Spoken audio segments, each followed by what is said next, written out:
It's going to start recording, and I'll finish answering the questions that are coming in. Thanks, Jenna.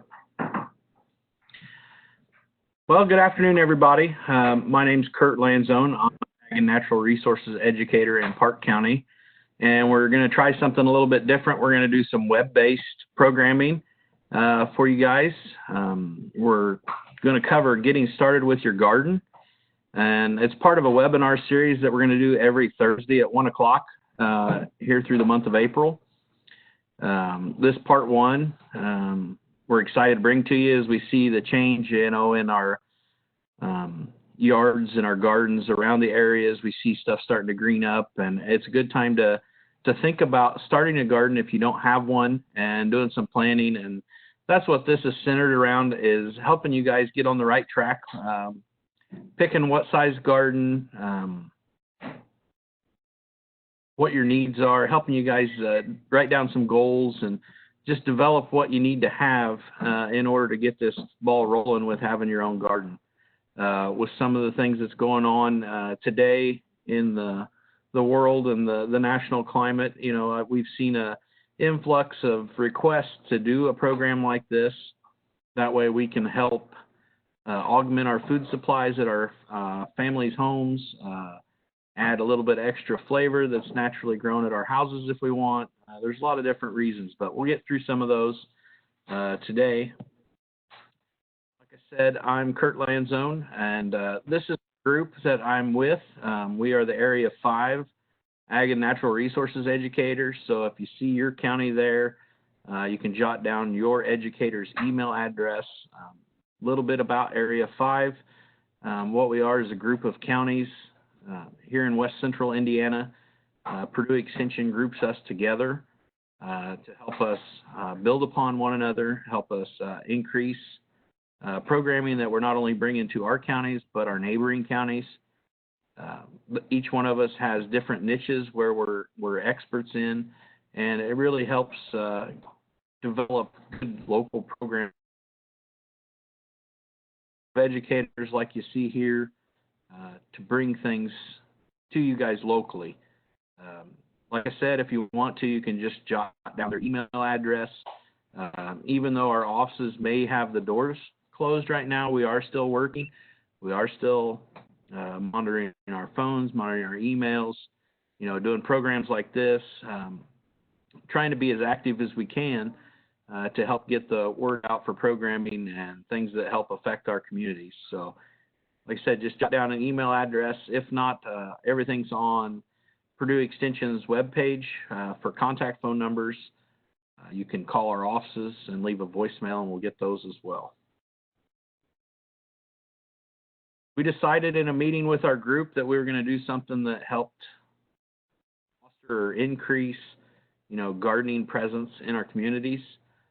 We wanted to have a series where we brought together research-based knowledge to help you guys increase your garden's potentials. Start a garden if you don't have one. Help you handle diseases, planting tips, different things to help you guys be better gardeners or start being a gardener. This is based on multiple levels of gardening experience, and we're just trying to help do our part for our local stakeholders and bring this educational series to you guys. That way it helps increase production of vegetable crops and things of that nature there on your properties or whatever your case may be. I mean, we've got in this series we're going to cover even container gardening. So we got a little bit of everything for everybody. So if we hang on and take a seat, we'll have a good time and answer questions as we go. And I hope my constituents are monitoring the chat boxes, because I don't see any chat boxes. So if they could help me with that, I appreciate it. A reminder, if you haven't signed up for the rest of the sessions, we can register you, or you can register yourself, really, right there at the bottom. If you're on here right now, you've already done that once. So we've got the option, if you see something else that excites what you want to learn more about, just register for those, and we'll plan on being here, every Thursday at 1 o'clock. So I appreciate all of you tuning in today. We're excited to present this. We had a meeting a while back and decided we were going to do this, and this is what's come of it. So, Hey, Kurt, real quick. Yep. Can I interrupt? Just a housekeeping thing. As you guys type in questions, if you could set the to either being all participants or all panelists, that will help make sure that all the educators that are helping with this program can see the questions in case I miss one or we miss one and don't get it to you or to someone to get it answered. So that's just a quick housekeeping thing. Thanks. And I know a lot of my panelists can help answer questions as well, because you guys are well versed in this stuff as well.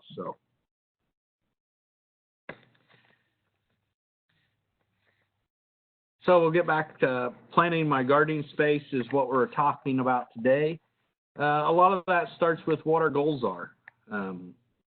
What needs am I trying to meet for myself, my family, sometimes my community. There'll be people that plant large gardens that help augment food supplies for community organizations, the food banks, stuff like that.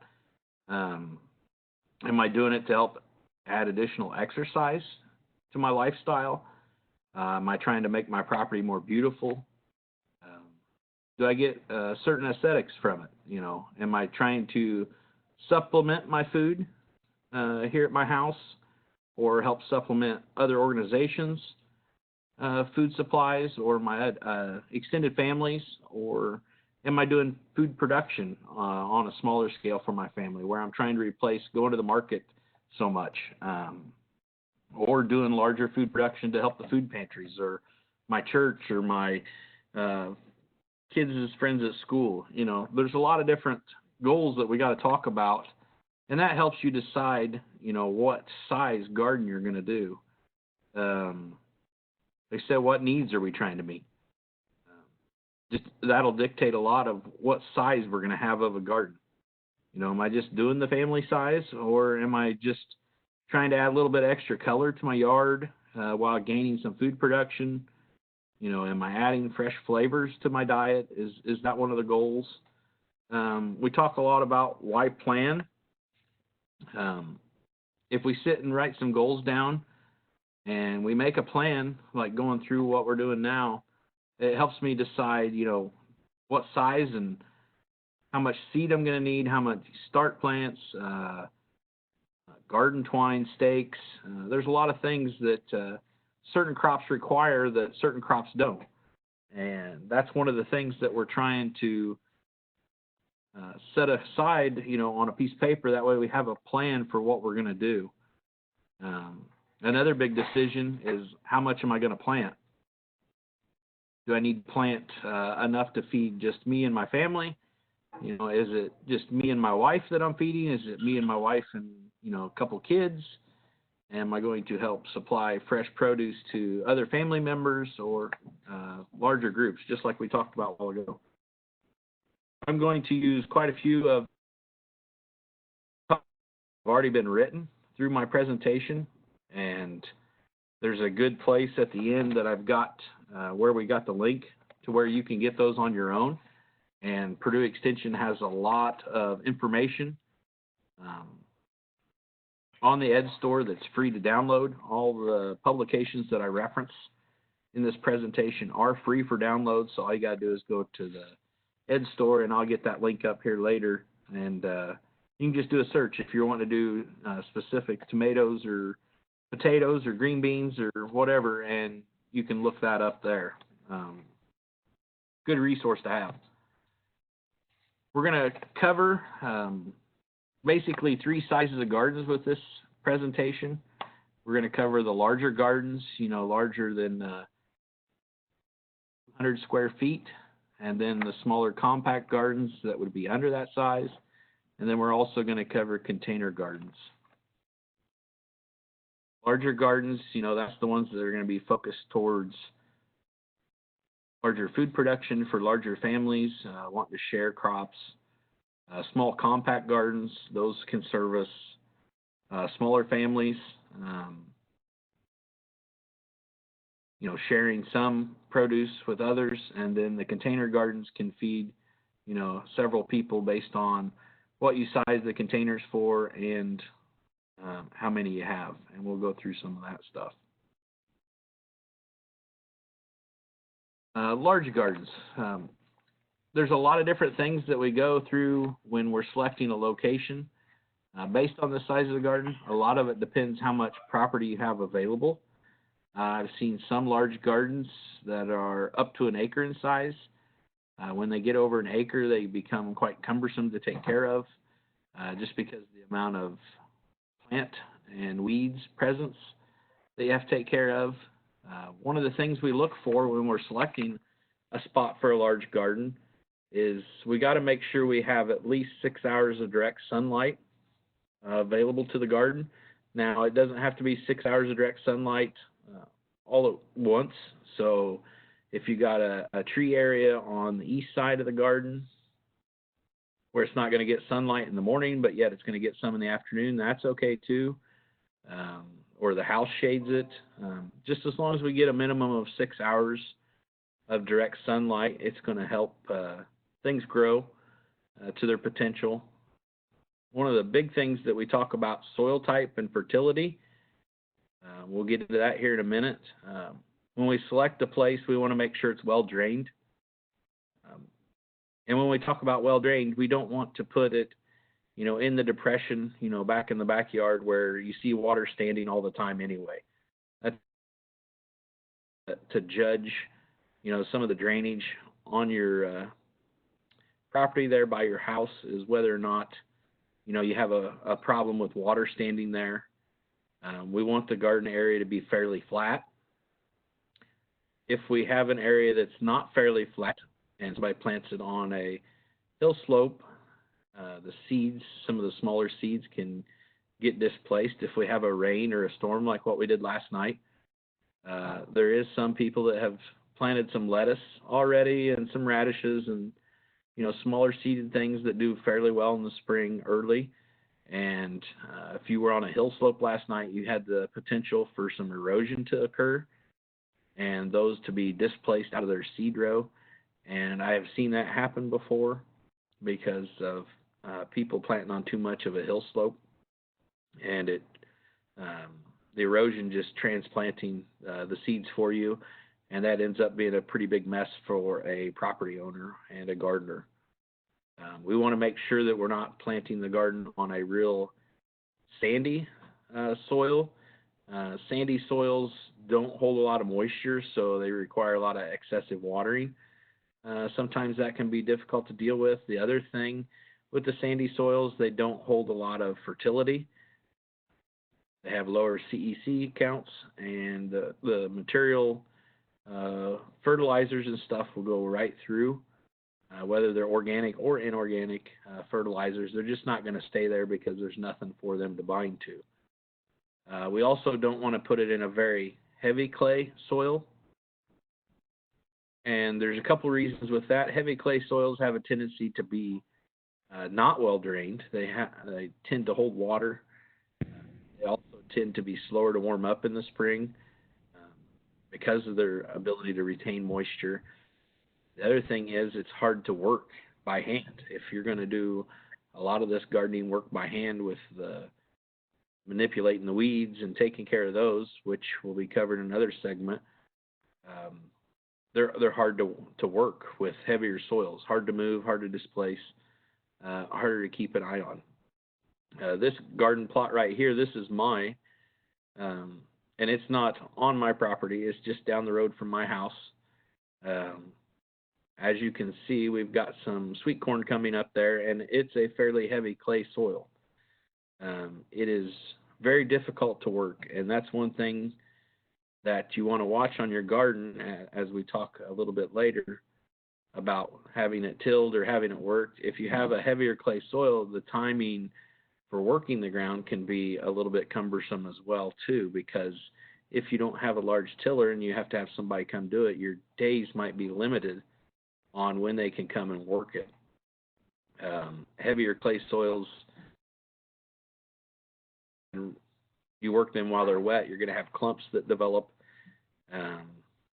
from working it while it's wet, and that's going to stay there throughout the year. It takes a very long time to get the soil to mellow out, as we call it, to where it breaks up real fine. And a good rule of thumb, if you take a spade of dirt or soil, if you will, and dig it out and turn it over, and if you turn it back in its hole itself and it doesn't readily break apart with you just tapping it with the shovel itself, the soil's probably a little bit wet to work. And that's one thing that we've ran into this spring around our area is it's been fairly wet, except for some of the lighter sandy soils here in our county that prevents you from working the ground right now.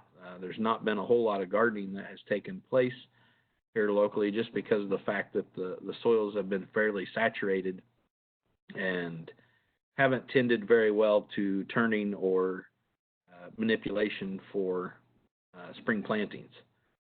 We tried to do some here at our place a couple days ago, and you would think with the heat units that we've had and the drying out period that we would have been able to work it a little bit better, but it came up with clumps to start with. So I know that section of my garden is going to be clumpy for the rest of the year, and it's just something I'm going to have to deal with. And clumpy soils, the big issue with those is you don't have good seed to soil contact. So as we go through there and we try to plant our lettuce and our radishes and some of our peas, our early season stuff, we're not going to get good seed to soil contact with those, so they're going to have emergence problems as we go. So that's why I just encourage everybody just to give it a little bit of time, let Mother Nature do her work, and we move down the road to where we can get the soil to where we can work it a little better. I hope we don't have the instance like we did last year where a lot of people's gardens were very late gardens due to the fact that it seemed like the spring rains just kept coming and coming and nobody could work their ground.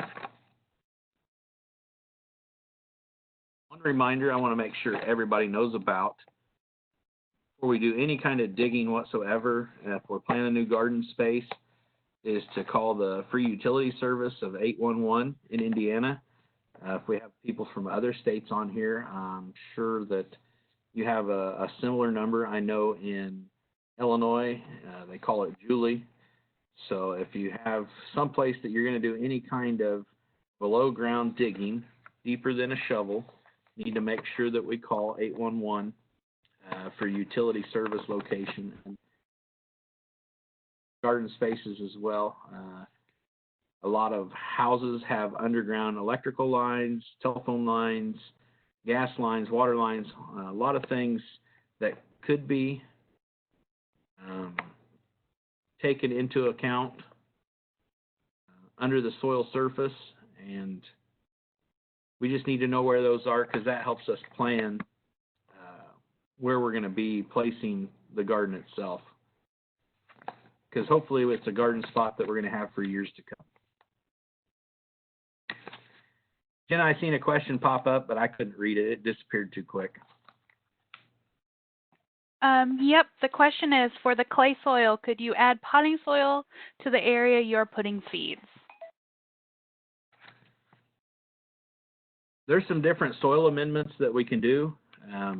If you're starting seeds in a location that's a heavier clay soil, what I try to do on our place with my lettuce, my radishes, a lot of the smaller seeds, I will actually make a bed there for themselves out of peat moss, and I will start the seed in that row in the peat where I strip it through.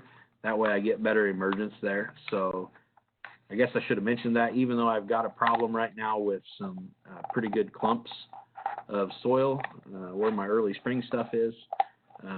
I take peat and backfill in the trench that I make, the little seed starting trench, and use that to start the seed. That way it helps keep good seed to soil contact to get them started. Thanks for the question.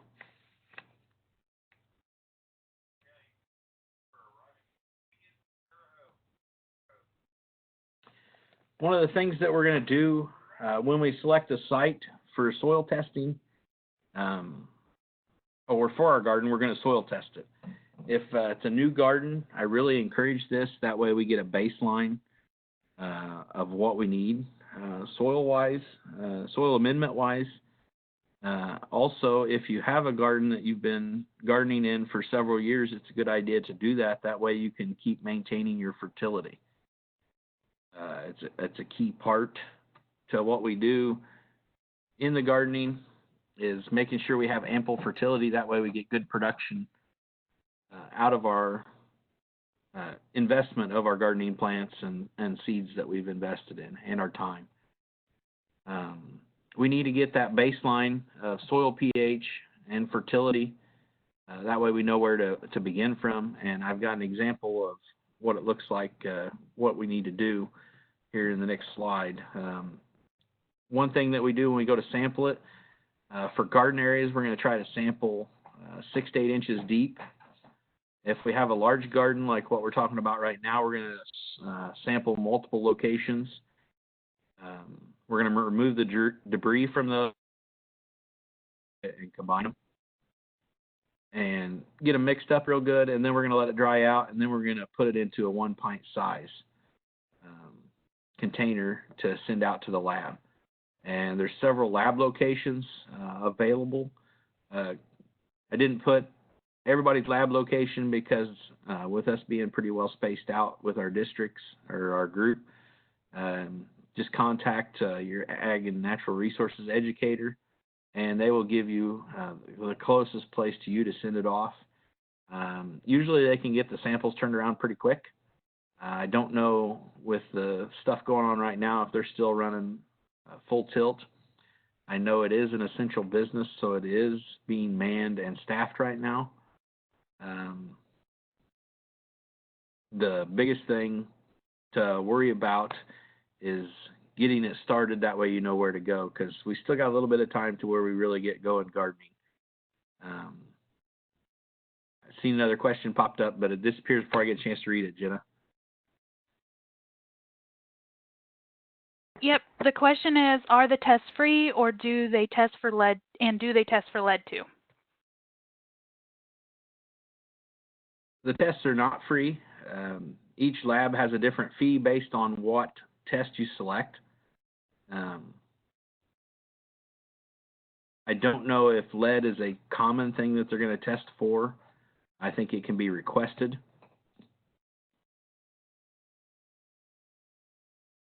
The example that I have here that was done, there's no lead on it. It would have to be something that would be requested, and that's something when you do the request. One of the things that we get back when we do the soil test is a basic fertility report here. And as you can see, we've selected what it is to be grown. On this case, for this example, this was supposed to be a tree area, and the requirements that they're going to suggest for application there at the bottom are based off of what you select to be grown. And once you get your analysis back, a lot of times now they will email you the analysis, and it will give you a suggested fertilizer application for your given whatever you want to grow. It's all going to be based on nitrogen, phosphorus, and potassium levels, and your pH. If you have a pH imbalance or a pH problem, they're going to go ahead and recommend adding lime, and to what level on this as well. That way it helps you get everything equalized to start with. The one it does not take into the account that a lot of people will do side dress applications of fertilizer during the growing season. I know a lot of people will use secondary products like Miracle-Gro as we go through the season, and use that to augment their yields as we go through the season. And the people that are doing the side dress applications are going to help maintain that fertility to where you don't have to do that soil test every year like what we talked about earlier. If you're not going to add any fertilizer as we go through the season, chances are next spring or this fall you're going to have to add some fertilizer to help maintain the fertility of your soil. Another thing when we're selecting placement, we want to avoid walnut trees. This is really, I didn't see that question. Side dress.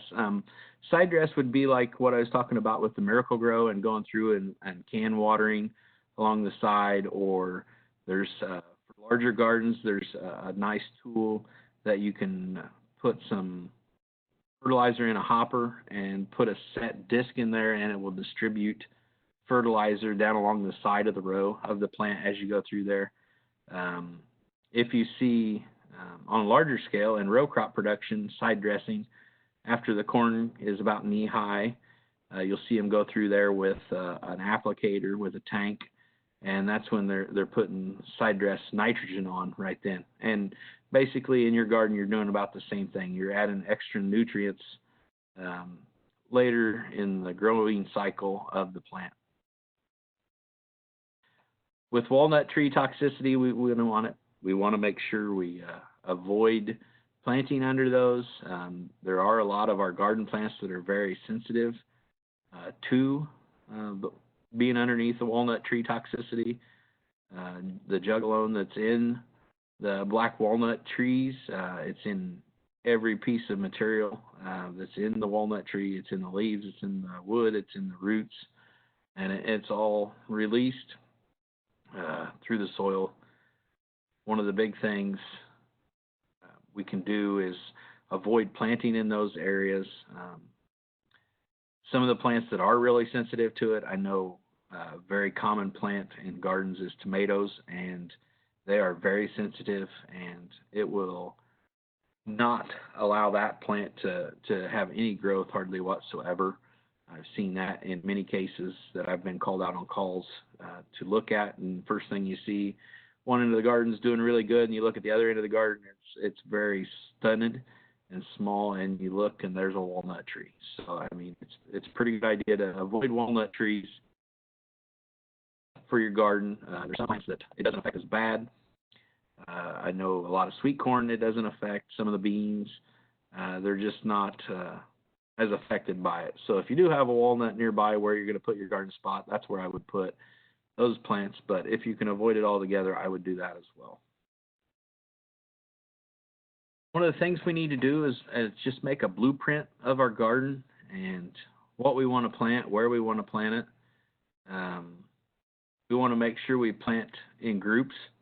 If you look here, our corn, we're not running the whole row one time. We want to make sure we plant blocks of the crop. That way we can ensure pollination of the crop. And then we go to the next block and we plant it, 15 days later. That way we help extend our harvest, but we also make it to where we help that plant get good pollination and competition amongst itself. We want to make sure we plant taller plants to the north end of the garden where they're not shading out the shorter plants. So if you could picture this garden right here, we would plant the spinach and lettuce end towards the south end of towards the sun. That way it gets full sun, and the corn, it's not going to be shading the tomatoes or the snap beans there from its height. One of the other things we try to do is we try to plant what we're going to use in a timely manner. So I may start some spinach on March 20th there through that section, and I might band plant it, and we'll get into that here in a little bit. And that way we help extend our harvest. That way we can have spinach more throughout the year and not just, for one segment until the plant reaches maturity and bolts on us. And bolts when it heads out and seeds out, and then not as good for us to consume. Like I said, we want to plant weekly groups. That way we can ensure the continued harvest. Here's a direct copy from one of our publications through Extension. It helps give you an idea of spacing, when to plant, amount of seeds and what kind of yield we can expect by planting, a certain amount of spacing. If you want to print this garden plan, it can be found in our publications list under the Ed Store, and I believe it is publication 32, HO-32, if you want to do a search for it, and it'll come up. But I just put this in here. It gives you a good idea of date ranges and what to expect. It helps you plan that blueprint. That way you can cycle plants out based on plantings to deal with. We talk about ground preparation. A lot of people use local tilling services. There's always ads online in the papers. The tillers are a pretty big investment. Garden tillers, based on what size they are, there can be quite a bit of money invested in a garden tiller. For something that you use only a couple times a year, where it might be more feasible to, pay somebody to till it for you. The other thing is there's local places that will rent tillers. There's rental stores where you can rent a garden tiller and do it yourself on your own time. Like I said, the big thing that we run into is scheduling when a guy's going to come till your ground. So that can be the cumbersome part by not having your own tiller. We're going to switch gears a little bit to small compact gardens. We can see here we have a smaller garden space. It takes less space in your yard. One thing I want to point to attention, it's on a flat surface, not on a hill slope. It does have good drainage. As you can see, this was taken yesterday, I believe, this picture. And once we have this right here going, a good place to have it is on the hilltop like what it is. It takes less space in your yard. It takes less tools. If you don't have access, this is probably a 15 by 30 garden in size. And if you don't have that kind of space, another place that you can look at is the community gardens. I know here in our county we have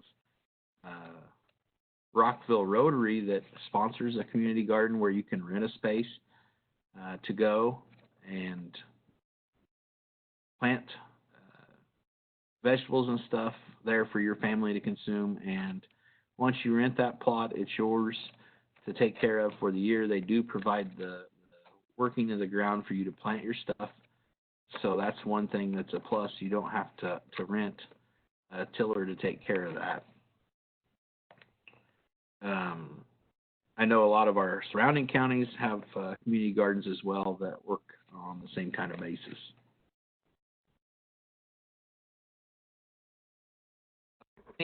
Kurt, what's that? Kurt, we're getting a few questions on wanting to know thoughts about no-till and is that hurting the soil ecology if you're going to till? So could you possibly elaborate a little bit on that? Using tillers and garden plots, they've done it forever. There's not a lot of university research based around garden plots. Using no-till, because it is such a smaller area to where the research would be harder to base off of. I do know that there's a lot of people that are using cover crops and using that in conjunction with their gardens. The problem that you run into there is you have to terminate the cover crop itself as well. So then you're going to be using probably a chemical means to terminate the cover crop or covering it. I've planted no-till sweet corn in our garden plot, and it's done fine. The harder thing that it is, it's hard to just work around the weeds and stuff. That's where I find the biggest issue. So with me trying to not use chemicals to control stuff in my garden, I find that tillage works the best for me to help me get a good start on weed control and trying to keep those things going. The planting of a smaller garden plot, One thing that we're going to do with those, we're going to pick smaller varieties.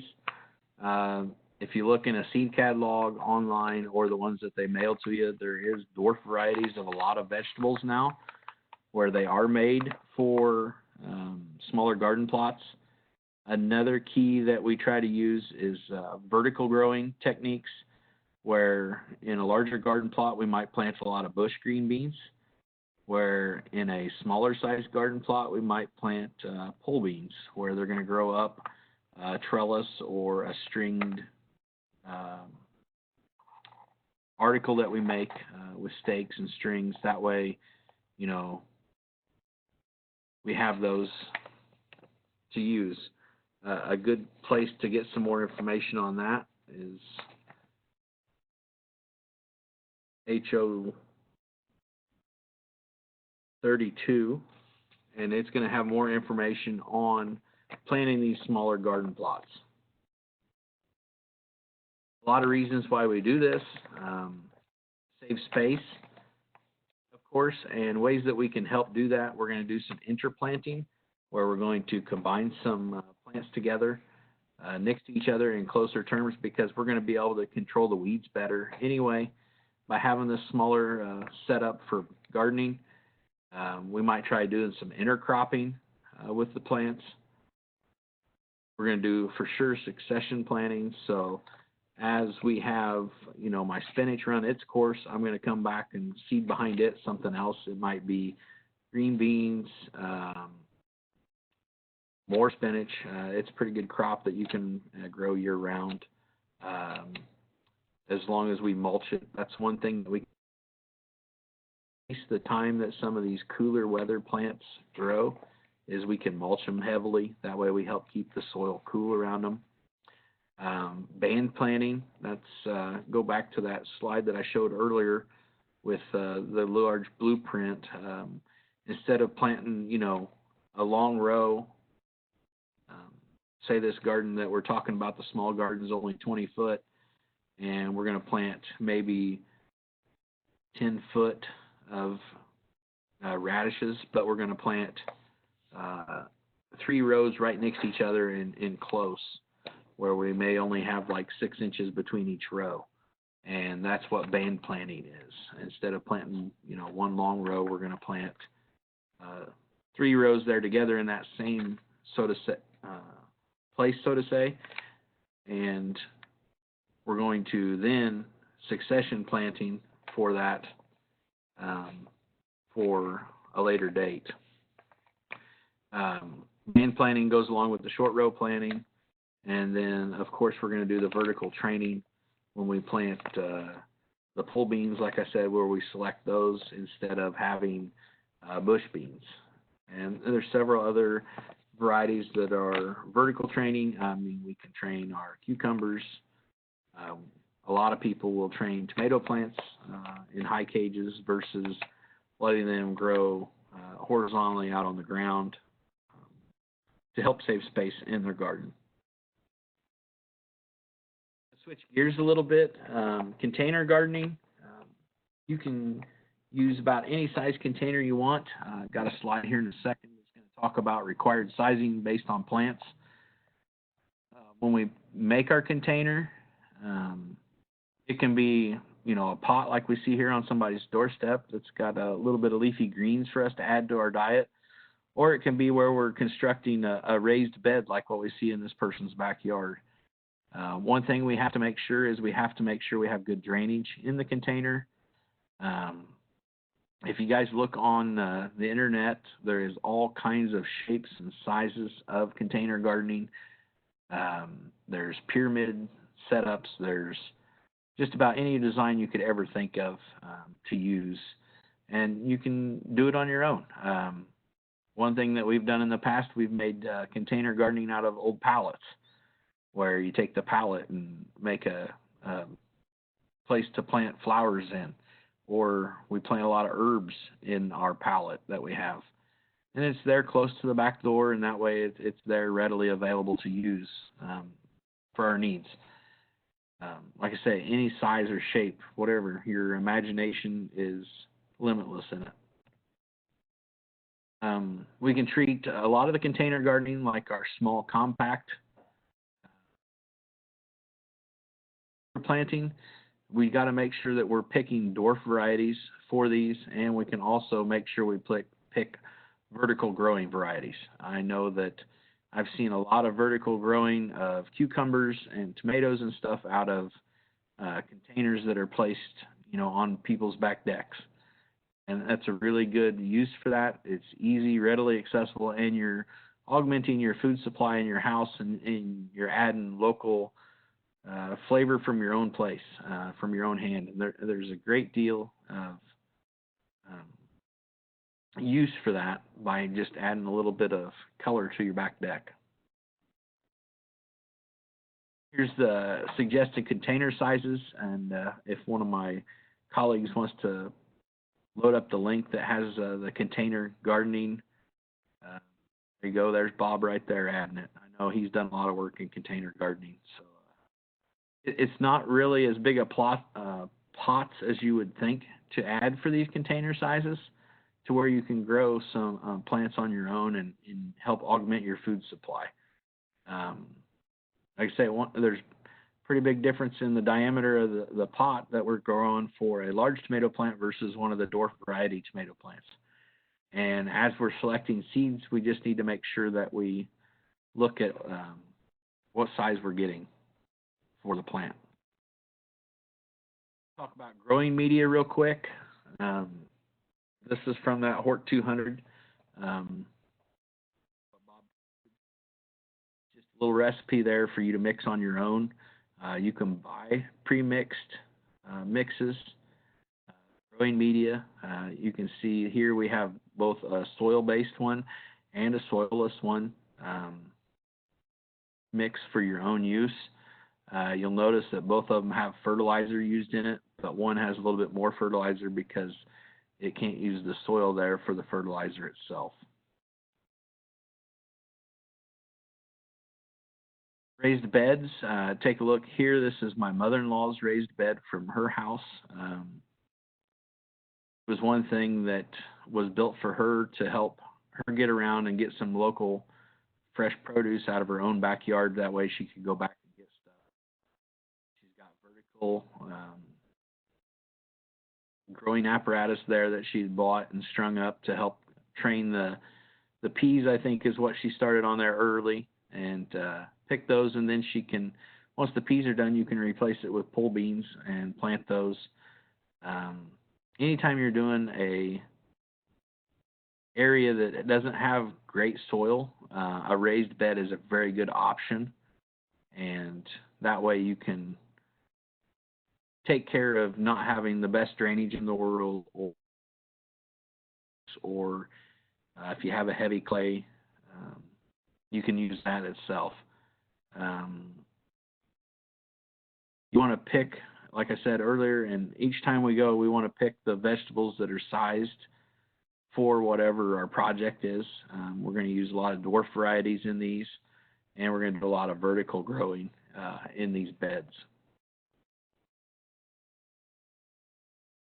One thing with construction of our raised beds, if we get higher than 6 inches, which most raised beds we're going to recommend you go at least 6 inches. That way you get away from the soil that you don't necessarily want to be building on in most cases. You might need to support the sides. A lot of people find different plans online for making these, where you can make them several timbers high, or just a couple timbers high itself. Materials for construction, like I say here, it can be timbers or blocks. One thing we want to make sure is the ACQ treated timbers that are common at the lumber yard are safe. If we get some of the older ones, they might have arsenic in them, so I would encourage you to make sure you know what your timbers are treated with. That way we don't have to worry about contamination into our soils of what we're making. If we do place this bed on an area that's fairly compacted or heavy clay soils, and that's the main reason why we're doing it, we want to make sure we have some way of drainage enhancement in the bottom of the bed. And we just want to think of it like a big pot. I know a lot of the potting soil mixes and stuff have perlite in the bottom of them that help them drain. A good thing that we used here in creating this one was we backfilled it with pea gravel to help it drain out the bottom. Actually, it's just coarse gravel that was placed in it, but that way it helps give the water a place, if we overwater it, a place to go. That way we don't have a big issue with that. One thing we have to worry about with raised beds is we do have to watch our watering requirements because it does not have a built-in water table in it from the groundwater. So we have to make sure that we're watering the raised beds themselves. And they do require quite a bit of water as we go down further down the growing size of the plants, where we can end up watering them, as much as 2 times a day. One thing I want to remind you of, we got to have some of the little things that we don't necessarily think about all the time. I have some kind of mulching that we're going to use in the garden, whether it be mulch itself, straw, weed cover. Need to work on having those things, weeds, that way we can reduce some of the chemicals that we might have to use. Definitely going to need garden twine for tying up things to stakes. I like to use twine to mark my rows. That way I know where I'm staying in. The other thing that we run into is we have gardening tools that might not be everyday things that we use in the garden itself or in our yard work. So they might, I know a lot of people don't have a garden hoe.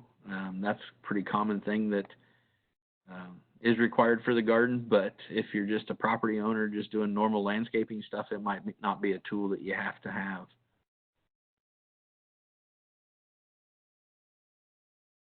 That's all I've got for today on raised beds. I want to encourage everybody to sign up for the rest of our classes. That way they can get more information on things that they want to learn about for their own properties. There's the link for the publications in edustore.purdue.edu. You can do a search for tomatoes, potatoes, whatever you want to search on, raised beds. All those things can be found on that link right there. All right, so thank you, Kurt. We do have a few questions that have come in that we haven't got answered. And I'm just going to kind of go to the top of the ones that I know haven't been answered and start from there. So is compost considered fertilizer? We compost and add that into our containers.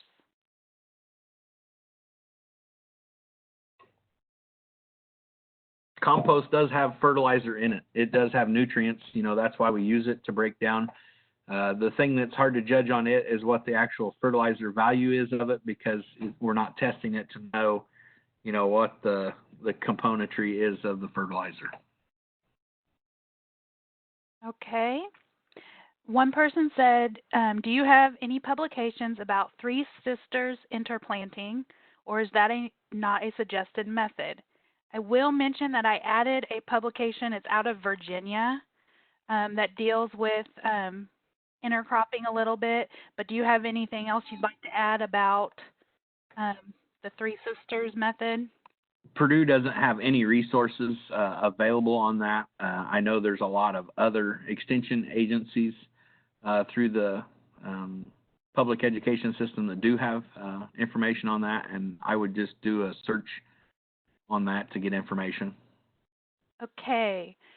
Next up is, can you combine band gardening within a garden? And do you happen to have any pictures of what band gardening is?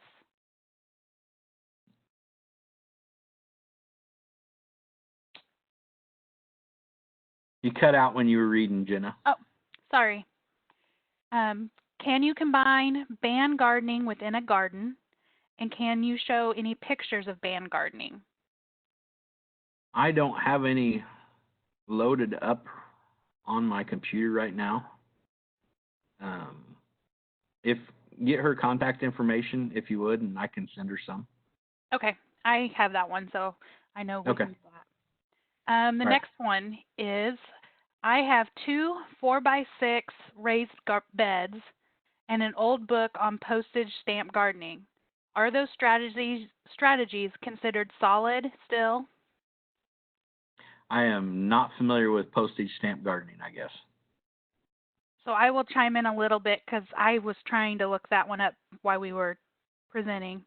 And from what Amy and I have come up with, we believe it's similar to square foot gardening, which means growing in blocks instead of rows. Oh, okay. Amy, do you have anything to add? No, I would just say that band gardening is sort of similar also. You know, you're at least my understanding of band gardening, you're growing in wide rows, you know, not a single row of vegetables, but blocks or bands where you're planting a little more intensively. So the square foot gardening or postage stamp gardening is, I would say, almost a little marketing, renaming something to get a book sold or whatever, but planting in those intensive rows is definitely productive and in some ways can save space and allow for more productivity. All right. So up next is Purdue updating its planting schedule or for climate change, i.e. if it gets warmer earlier in spring, altering the last frost date, will that be reflected in Purdue's publications?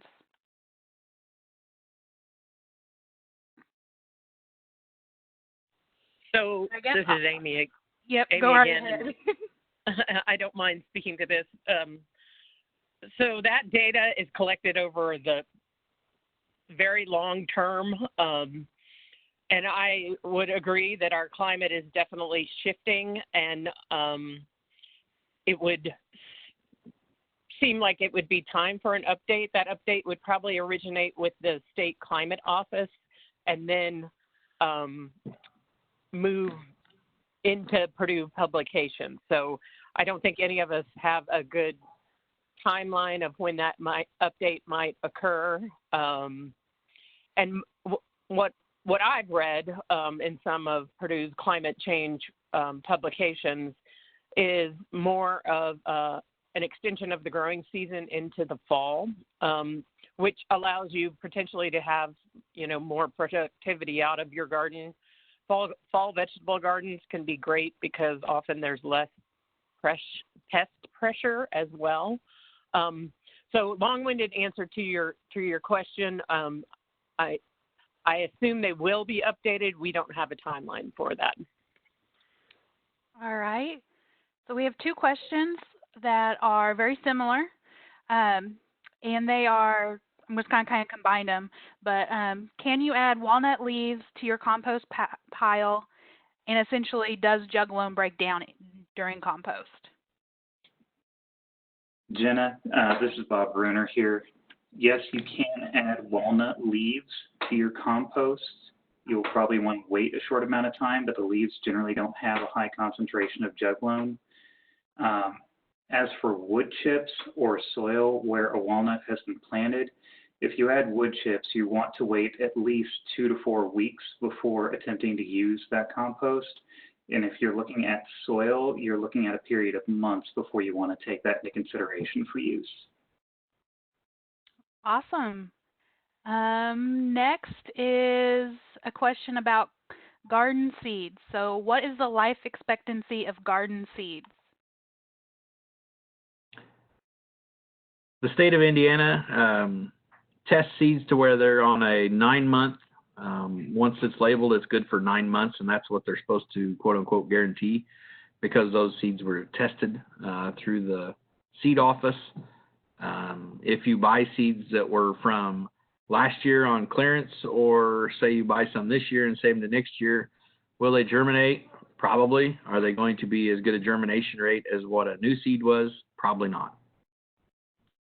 All right, and the last question that I see right now, unless I've missed one, is I rent in a community garden plot this year, and I'm a first-time gardener. Are there any idiot-proof plants that you would suggest? And they're located in South Central Indiana.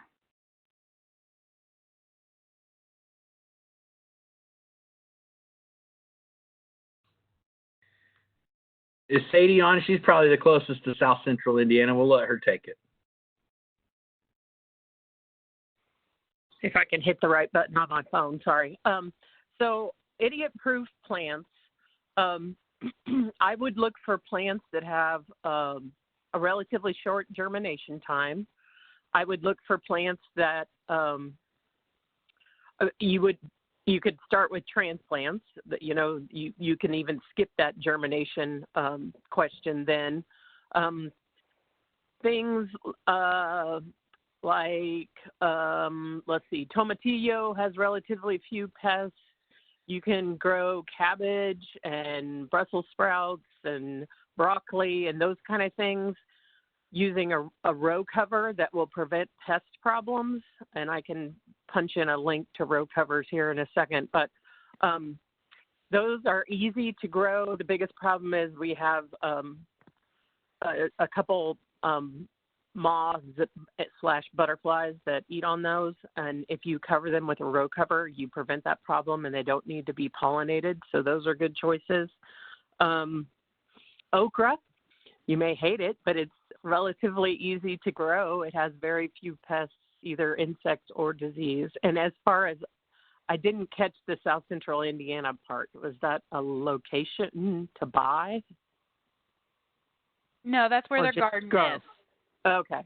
Well, those are some that come off the top of my head. They're more than welcome to email me, and I can talk them through a little more specifics on that if they're interested.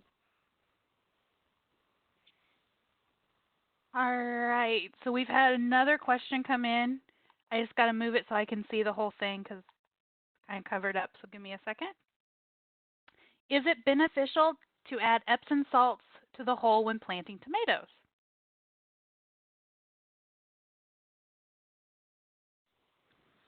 I'll answer that one too, if no one else wants to jump in. So that's where you can start with the soil test and learn about your fertility. Epsom salts is basically magnesium. So if there's not a shortage of magnesium in your soil, and I don't think our Indiana soils are particularly known for that, there would not be a noticeable benefit from adding it to the planting hole. That is sort of a common sort of historical practice without a lot of science to back it up, I would say. All right. I believe we've caught all the questions other than before we even got started, we had one on herbs, and I just shared the answer on the chat box, but they had a number of different herbs they were wanting to know if they could plant together, and they can be. With the exception of peppermint, it tends to outcompete, but the oregano and cilantro could grow together. You may want to plant basil a little separate because it can get kind of large. But we did include in the chat box the Purdue publication on herbs. But we've had a lot of great discussion today, so thank you guys so much. I know many of you have signed up for the webinars in the future, and we will try to get the links sent to you 24 hours in advance. I know there were some of you guys still registering as this was started, so I tried to get them out as quick as I could, but we will be sending a recording from today's session, hopefully within the next 24 hours, but with so many groups doing webinars, it is taking a little longer sometimes to get the recordings back. But does anyone else from our team have anything they want to share for today?